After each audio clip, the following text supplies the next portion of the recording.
And welcome back to the Friday Habit. Hey, in this second part of a two-part series with David Burkus, if you haven't listened to the first part, go back to last week and listen to that episode because that is jam-packed with gold. In this second part, we talk with David and we dive deeper into remote working, remote team building, and really leading from anywhere. So I hope you enjoy this episode. Welcome to the Friday Habit with Benjamin Manley and Mark Labriola II. The Friday Habit is for creators, entrepreneurs, and agency owners looking for actionable ideas on how to grow their business and be more profitable. We'll pull from our combined knowledge of over 20 years and interview thought leaders that will inspire you and give you the motivation you need to kick your business into high gear. Buckle up. It's Friday.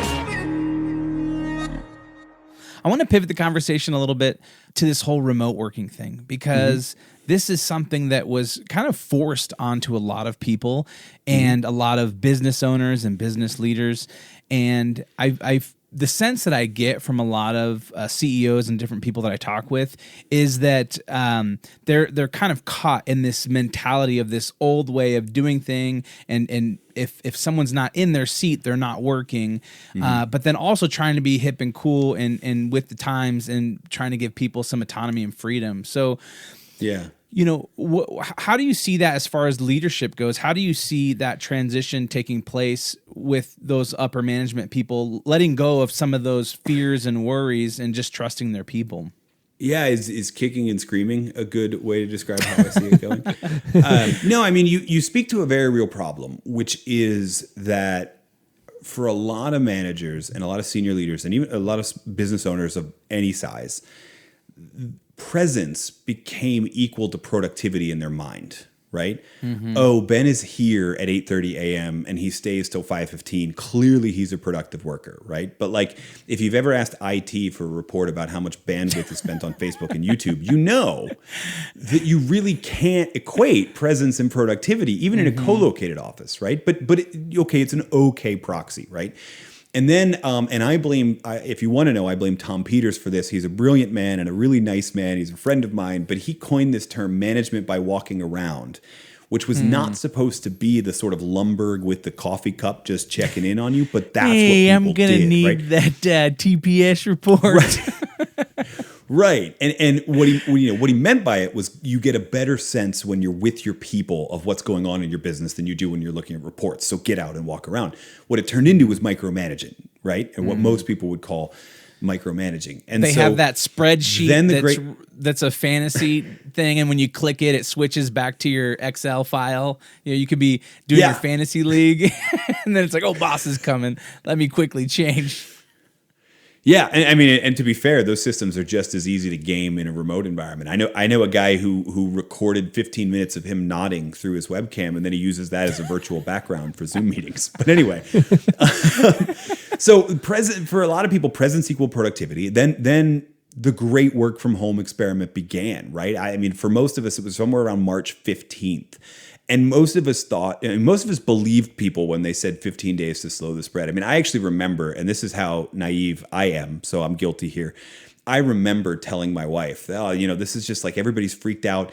It's a bunch of panic, right? It's mass hysteria. It'll be over in about 10 days. And she is a doctor, was like, we don't know how to kill viruses. That, right? There's no bacteria we have antibiotics for. We don't know how to kill viruses.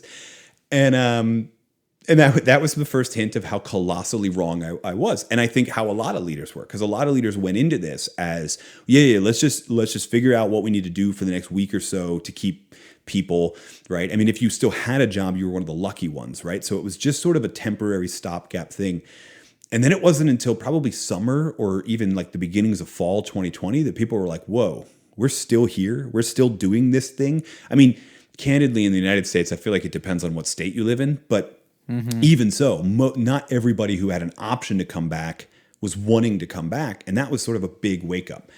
Unfortunately, when we did all of this, a lot of leaders changed presence in their mind to responsiveness, right? And that became the new like proxy we were using for productivity. Instead of, instead of bold ideas like focusing on outcomes and whether or not people are actually delivering you the thing they said they would have done by the end of the week, right? Instead of that focus, we were just like, oh, well, Mark replies to emails quickly when I send them. Therefore, Mark is productive. Well, like, no, Mark's probably not doing any deep work, and that's why he can reply to the email. But a lot of us have done that, right? So I think we're in for a really interesting transition, because I think a lot of those managers and a lot of those leaders are counting on the idea that we're coming back and that I could just use those tools. Now, good leaders, smart leaders, but those are usually the same thing, didn't do that and realized pretty early on that we're going to have to adjust. And I'm not, my working parent people are not coming back to the office all the time. Maybe their school isn't open when their office is open, or maybe they're also taking care of an elderly parent, and so they're even more freaked out about the idea of exposing themselves, so they're not coming back, right? Everybody's in these different stages of life, and so we're not all coming back to the office at the same time. We might as well use this experiment to focus actually on the basics of running a good business, like how are we going to, what I often call work out loud, how are we going to update everybody on here's what I'm working on today, here's where I need help, here's what I worked on yesterday and what I accomplished, what systems are we going to use to track progress and track outcomes as opposed to just tracking activity, which is what leads to conversations like, what monitoring software should I use? Well, I can answer that really quickly. None of them. You should build a system that holds people accountable for objectives. Yeah.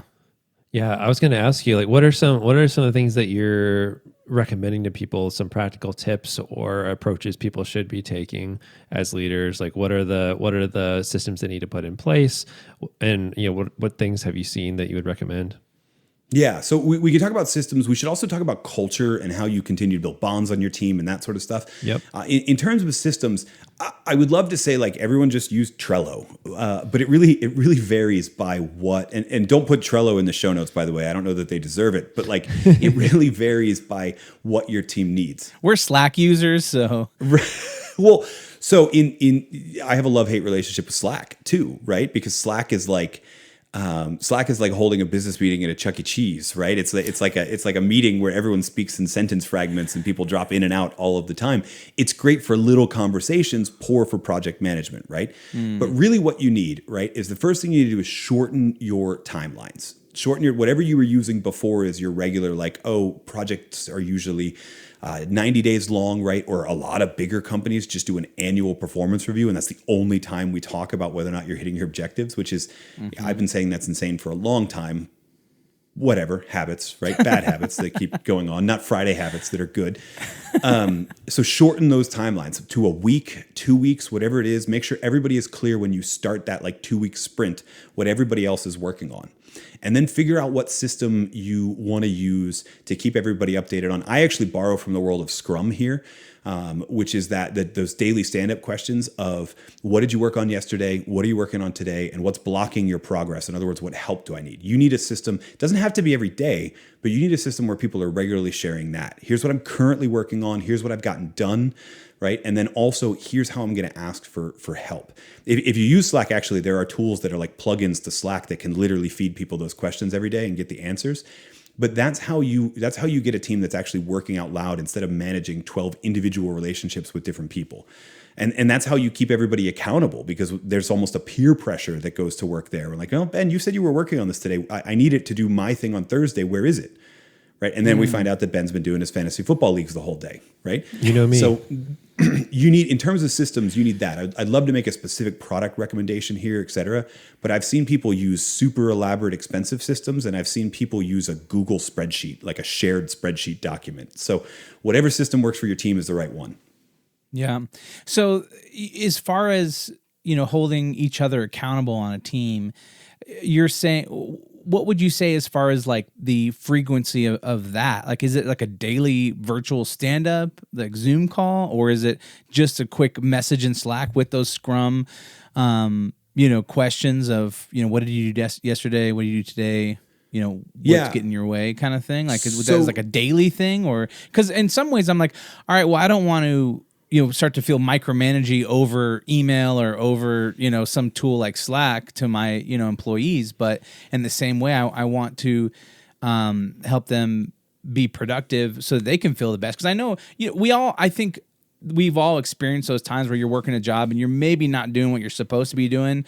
And in the moment it feels good, but then afterwards you kind of feel like crap, like, oh man, like I wasn't productive today. I didn't get done what I was supposed to get done.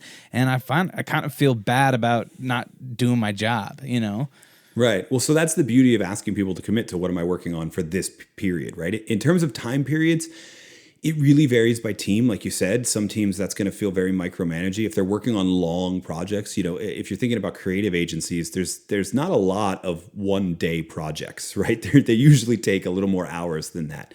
So you might want to stretch that deadline out. The one time that I'll give you is that at a minimum, you should be having individual check-ins with your people at least every 2 weeks at this point, right? So that means not an all hands call. The team can kind of decide what the right interval for that is. But at a minimum, about every 2 weeks, you should have a plan to touch base in a synchronous call with your people. How are we doing? I noticed over the last week, so you weren't hitting these deadlines. Is there something I can help with? Or even just, let me know what's going on in the rest of your world, right? And in a crisis situation like we're in right now where everything's changing every day, you might even want to shorten that deadline. But I would say at a minimum that. Some people on your team, you're going to want to check in much more often, right, than 2 weeks. Some people, 2 weeks almost feels like micromanaging, and you'll get a sense of that. But I would start with that. Every 2 weeks, I've got the plan for that. Then before I settle on an interval of time with my team, I would actually start by calling a meeting to design what I call a team working agreement, which is the other great system to have in place. And this is just, let's answer all of those unanswered questions about how we're going to work together.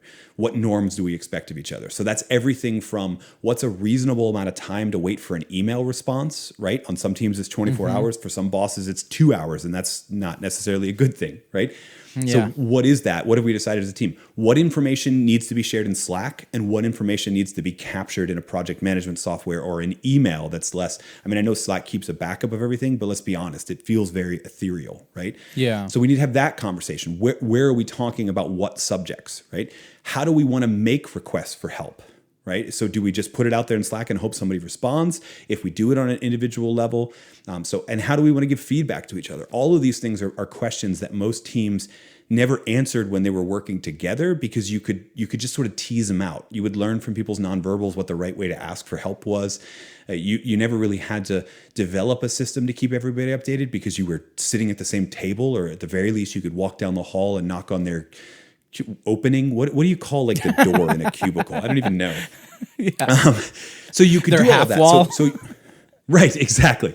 So you develop that as a shared document, right? You're having this video call meeting to talk about it, and you're typing in like a Google Doc at the same time of these are our agreements. We agree that 24 hours is a reasonable amount of time to wait for an email response, or we agree that we will make requests for help via email, not in Slack, so that they can be seen by all and received by all, right? Just all of those little things.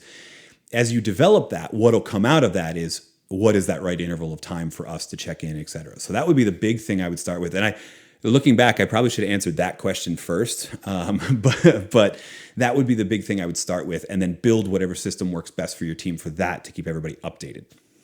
Right. Oh man, these are some value bombs just being dropped by David Burkus. Let's go. Well, I'm doing my best. I feel like again, what most people need is a survival guide, because you're exactly right. This is almost like being bombed. Nobody was expecting it, and then nobody was expecting it to last this long. And now, if you haven't come to the realization that you got to learn this skill because this is where we're headed, I don't know what to tell you. Good luck with your team. Yeah, yeah.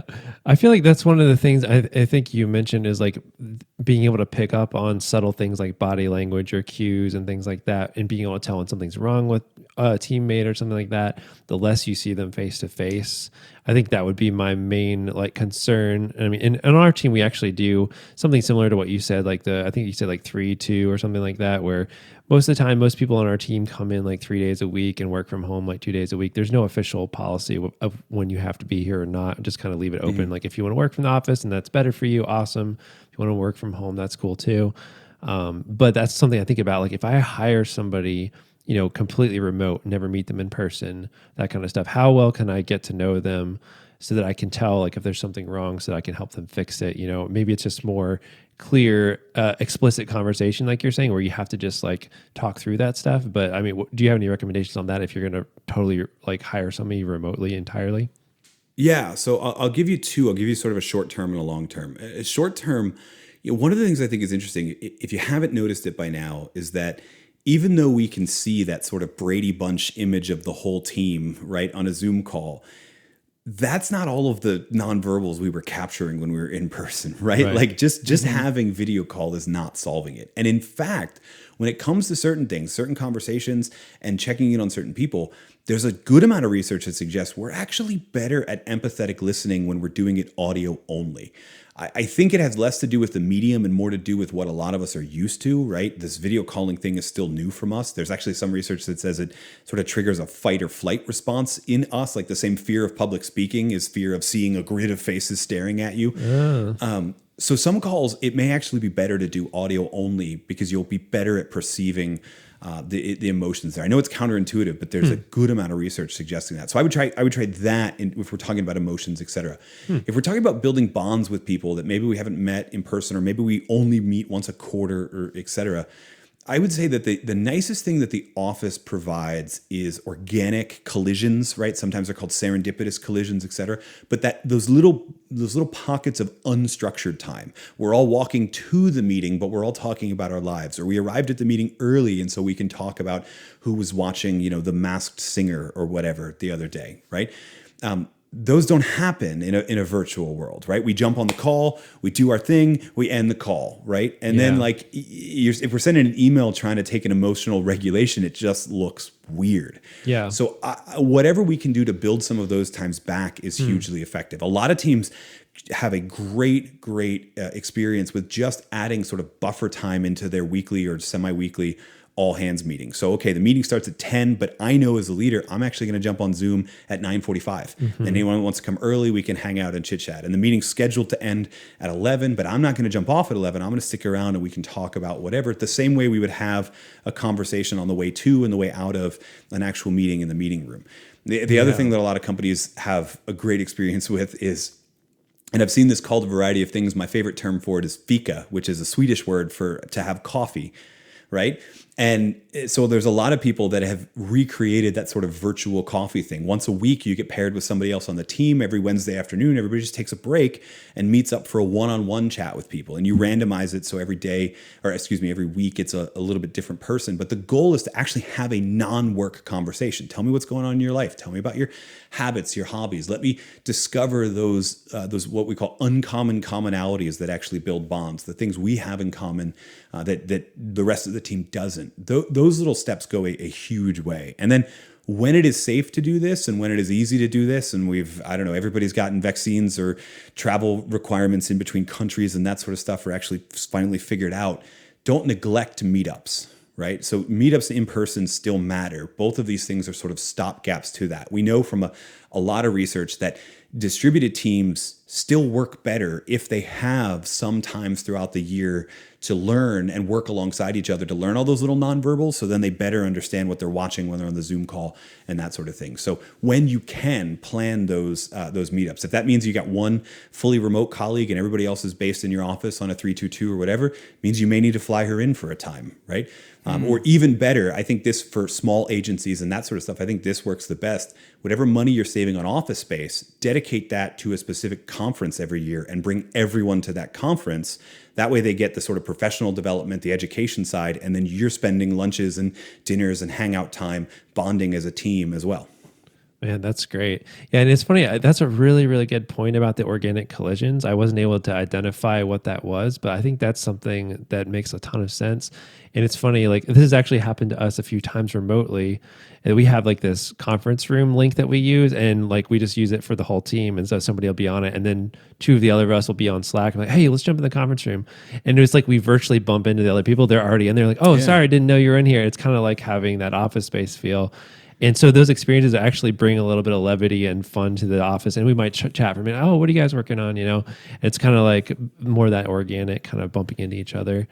Yeah, that's exactly right. I have a lot of teams that have a great experience making those almost deliberate. So we would call that a work sprint, right? Okay. Where I'm going to arrange, hey, Ben, Mark, and David, let's all meet up on Thursday at 11. Yeah. And we're doing our individual work, but we're just in the call so we can see each other. And when we want to take a quick break, it's like recreating when you used to do those group study things in college where you'd all go to the library together and hang out, but do your individual work. That can be, a great way to just create those organic collisions that have to be deliberate now. They really can't be organic. Yeah. But we can deliberately create the unstructured time that lets them happen.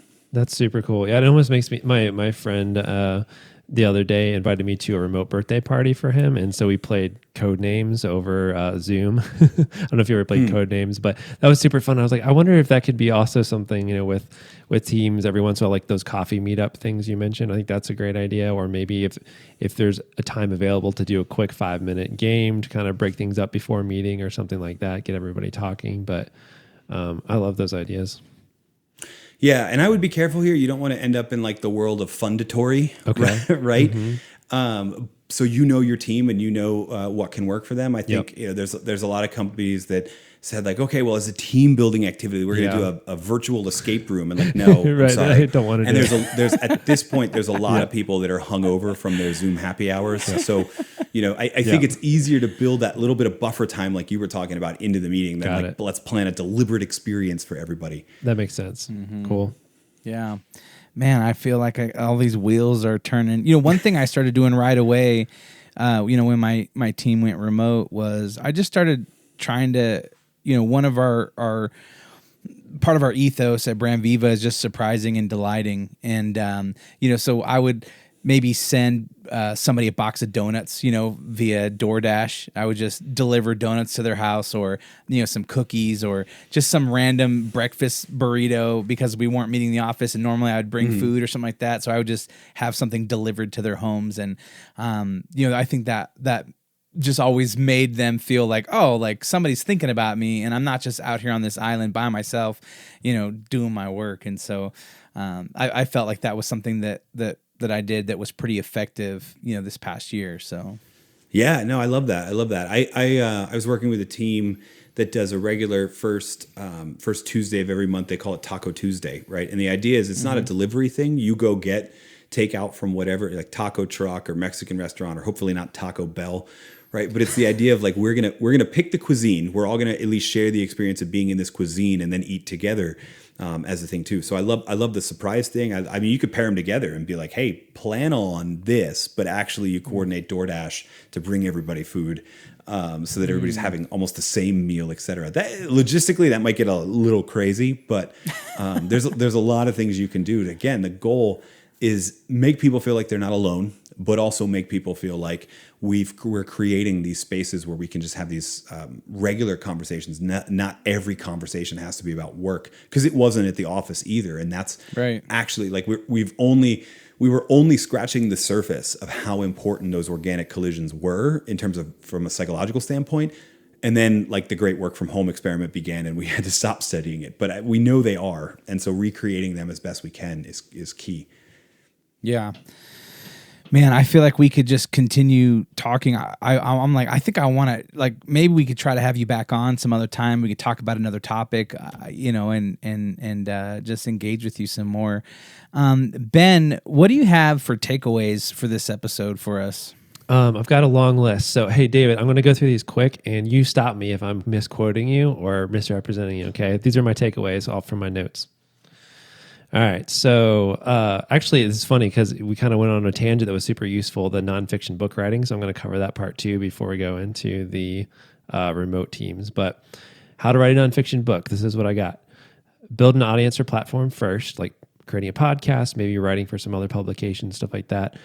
Then you write a proposal based on your idea and marketing plan. Publishers may make you an offer if you're lucky, or maybe multiples if you're super lucky, or you might have to start over from scratch again. And then you work with them on writing it and just expect that it's going to change a lot, including the title and all the content. So yeah, that was super helpful.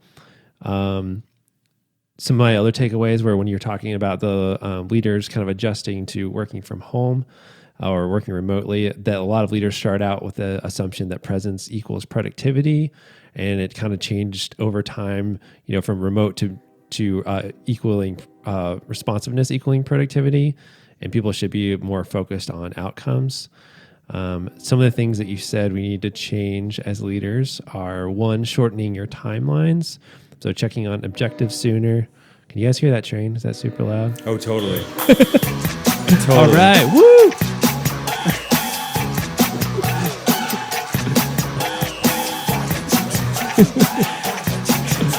This is like bonus content for whoever made it to the end of the podcast here. Right? Yeah. Yeah.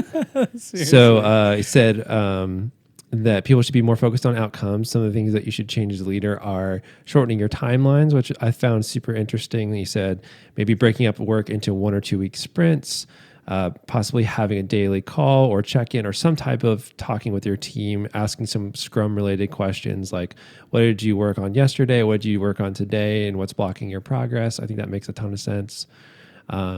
And that also, to me, I like that because it kind of puts responsibility back on them, and you're not as much being like, did you do this thing? Did you do that thing? But they're kind of reporting to you, and so they have more ownership of it. To me, that makes a lot of sense. And then also doing some type of check-in at least once every 2 weeks, one-on-one with everybody individually, and that might vary per team member how often you need to do it. Creating a team working agreement was one of your other tips. So basically figuring out what's a reasonable amount of time for email responses, what should be in Slack versus email versus project management, how do we want to give feedback to each other, and then maybe if you type it all up in one document together, that also gives people ownership over creating that document. Then my favorite part here is the creating bonds with your team remotely. Some of your tips on that. Try doing audio only calls, which is interesting to me, especially if certain individuals feel stressed by video calls. They might be able to be more themselves over audio, it sounds like. And then organic collisions happen in person and they don't remotely, so try to create that. Maybe getting in early to meetings, doing one-on-one coffee appointments, that kind of stuff. And then you said still do in-person meetings throughout the year. And I love your tip of using that office space money on conferences or in-person meetups. That's brilliant because you got to spend that money anyways. Might as well set that aside and get people together. And then I think great closing thought from you was just making people feel like they're not alone, and not everything should always be about work, but you need to talk about other stuff too. Yeah, that was good. You forgot one thing. Okay, go for it. Pajama pants. Oh yeah, sorry. Pajama pants. I missed that right at the beginning. All right, hold on. Updating my notes here. Yeah, no, totally. Part of the Friday habit is taking what you learn and putting it into action. And so if you could give us one action item that we could take in and do this next week, what would that action item be? I would say start doing that team working agreement. That's going to be the single, everything else we talked about will build off of that. But if you haven't already established those norms as real norms, not just everybody feeling out each other's preferences, real norms are what make for that team working agreement and build everything else that we need. So that would be my biggest thing. Start right there. All right. Well, David, thank you so much for being on our show. Thank you for the work that you're doing. It's making a difference. It's inspiring people and motivating them. Where can people connect with you? Where can they follow you and get more inspiration? Yeah, so if you're listening to this, if you got all the way to the end, you're part of the end of the podcast club, you probably already know that the show notes for this episode are going to be the best place for that. The reviews there, the links to places like davidburkus.com are there, but you don't need to remember that. Just double tap on the podcast art, and then all of those links will be there to keep the conversation going. And I do hope you will, because this is a conversation that needs to keep going. This is a situation that we're going to be in for a long time. This is the future of working from anywhere. So you got to figure out how to lead from anywhere. Yeah, that's right. Well, hey guys, you can also go to thefridayhabit.com to find show notes for this episode. There you can also find links to our websites and ways to get in touch. And at the bottom of the page, you can download our guide to the Friday Habit System that will show you how to set aside one full day each week to dedicate working on your business instead of in your business. And if you enjoyed this episode, please subscribe and leave us a review in the Apple Podcast app. And if you have a question or a suggested topic you'd like us to cover, or maybe a suggested guest, don't forget to record us a quick voice memo and email it to hello@thefridayhabit.com. That's right. And until next time, live every day like it's Friday.